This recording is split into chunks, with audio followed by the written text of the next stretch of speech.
Absolutely. You know, fit is imperative for any athlete, for any cyclist, triathlete, you know, whatever it may be.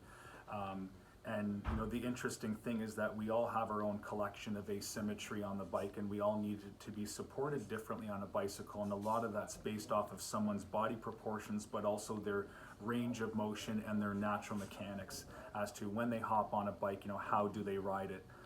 You know, we try to stay away from the, you know, old thinking or old ways of thinking when it comes to fit, where it was very much a cookie cutter approach where, you know, everybody had to be positioned in a certain fashion, but we're all uniquely different and we all have our own slew of asymmetry, and we need to understand and find the ways to best support that. You know, not everyone is going to have the exact same amount of flexion or extension on their pedal stroke. Not everyone, you know, is going to have the exact same elbow angle, back angle, so on and so forth. So, you know, what we want to understand in our initial investigation for someone's position on the bike is, you know, what is going to work better for them.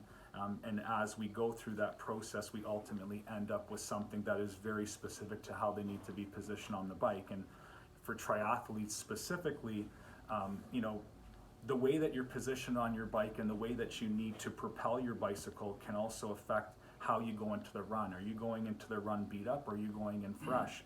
So you really want to pay some attention to, you know, how you're positioned on the bike, you know, even to a simple things such as cleat position.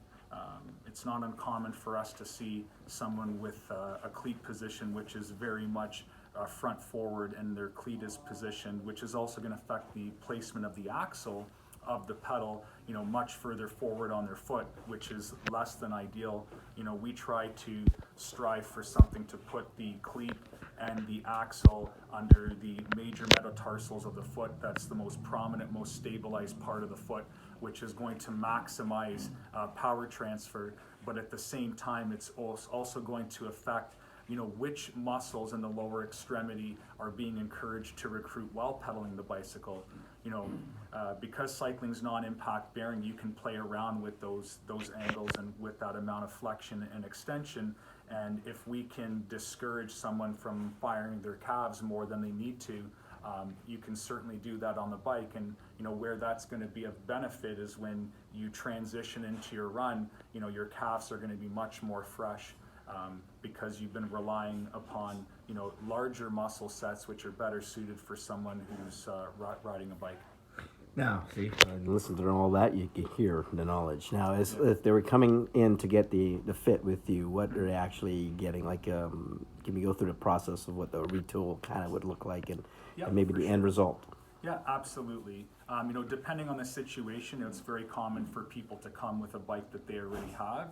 And, you know, our goal is to, you know, understand how that bike works for each individual. So, you know, we will start off by, you know, having a consultation as to, you know, how someone rides a bike, what their intended use is, you know, give us some background history on maybe some previous injuries or some setbacks that they have. So, you know, we can start to paint a picture as to what can be expected when someone hops on the bike. We also like to go through a series of biomechanical assessment exercises, because typically what we see off the bike is very much so going to translate onto the bike, and that gives us, you know, a little bit of a head start as to what we could anticipate. Once we have somebody on their bike, what we do is we will narrow down and isolate certain bone landmarks using these condyles right here. You know, one is better suited for clothing and one is to go on the skin. This one's got a greater adhesion to it, and that will allow us to hook up the harness to the individual. And what we'll do is, once they're hooked up, we will do several baseline captures on the right side of the body, and then our platform is on a turntable. And what that allows us to do is efficiently, even with the rider not having to hop off their bike, we can spin them around and start to work on the left side of the body. And once we've done a capture on the right and left side body, we will also got sagittal and posterior planes, and getting an understanding as to how everything is functioning in 3D, but more importantly in real time. And it's not uncommon to see a lot of asymmetry that people have, and you know, being able to see the entire picture is going to enable you the ability to get a much more sound fit, where with conventional fitting, it's very much static and all the emphasis is being played on one side of the body. So you're really leaving a lot on the table in terms of understanding as to how someone needs to be supported.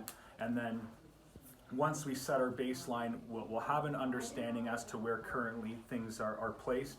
And then our goal is to look at the data, look at the two-dimensional data, the numerical data, but also the perception of the rider is highly important, because it enables us multiple areas in which we can leverage and start to assess and take a more supportive approach as to how someone needs to be set up on their bike.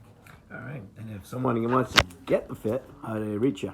So they can contact me at info@racersportif.com. They can always give us a call at 905-815-2100, or you can contact me through our Aquila portal at info@aquilacycles.com.